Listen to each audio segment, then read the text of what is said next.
அனைவருக்கும் வணக்கங்க. இன்னைக்கு நம்ம மாடி தோட்டத்துல இருந்து கொஞ்சம் அறுவடை எடுத்துட்டு வந்திருக்கோங்க. அதை உங்களுக்கு காட்டுறேன். இப்ப சிட்ரஸ் பழம், அதாவது விட்டமின் சி நிறைந்த சில பழ வகைகளை நம்ம அறுவடை பண்ணியிருக்கோம். அப்படி பார்த்தோம்னா கொடி எலுமிச்சைன்ற கொத்து எலுமிச்சை, மினி ஆரஞ்சு, சைனா ஆரஞ்சு, இதுவும் அப்படியே சாப்பிடலாம். ஜூஸ் போட்டிங்கன்னா ஒரு 4 எலுமிச்சம்பழம் இடத்துல இது ஒன்று போதுங்க. அப்படி ஒரு புளிப்போட இருக்கும். இது பார்த்தீங்கன்னாக்கா கும்குவாட்ட ஆரஞ்சுங்க. இதுவும் அப்படியே சாப்பிட்லாங்க. ஆனால் புளிப்பு கொஞ்சம் இருக்குங்க.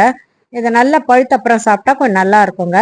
முதல் அறுவடைங்க. இது பாருங்க, மாடி தோட்டத்தில் எவ்வளோ பெரிய உருளைக்கிழங்கு கொடி உருளைங்க, ஏர் பொட்டேட்டோன்னு சொல்லுவேன்ல அது. இதுவும் உருளைக்கிழங்கு மாதிரியே தாங்க. எல்லா விதமான டிஷ்ஷஸும் இல்லை பண்ணலாம். இப்போ அவரையில் 2-3 வகை இருக்குது. கொஞ்சமாக இன்னைக்கு சாம்பாருக்காக பறிச்சுட்டு வந்திருக்கேன். இது சிவப்பறை அவரை இப்போதாங்க காய் வைக்குது மாடி தோட்டத்தில்.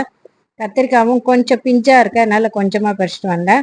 அது இல்லாம இந்த பாருங்க, கொஞ்சம் நான் இது இனிமேல் தாங்க இன்னும் கொஞ்சம் போய் நிறைய பறிக்கணுங்க. நிறைய இருக்குங்க சுண்டக்காய். வயிற்றில் உள்ள பூச்சிக்களை எல்லாம் வெளியேற்றுங்க. நல்ல இரும்பு சத்து வாய்ந்ததுங்க. சுண்ணாம்பு சத்து அதிகமாக இருக்கக்கூடியது. அது பறிச்சுட்டு வந்திருக்கேன் துவையல் அரைக்கிறதுக்கு. கோவக்காயும் பொரியலுக்காக பறிச்சுட்டு வந்திருக்கேன். ஒரே ஒரு நீட்ட சிவப்பு காராமணிங்க.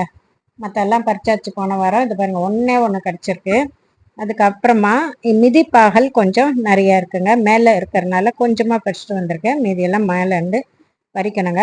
இப்படி ஒரு கலக்கலான அருமையான ஒரு அறுவடை நம்ம மாடி தோட்டத்துலேருந்து கிடைச்சிருக்குங்க. அனைவருக்கும் மிக்க நன்றி.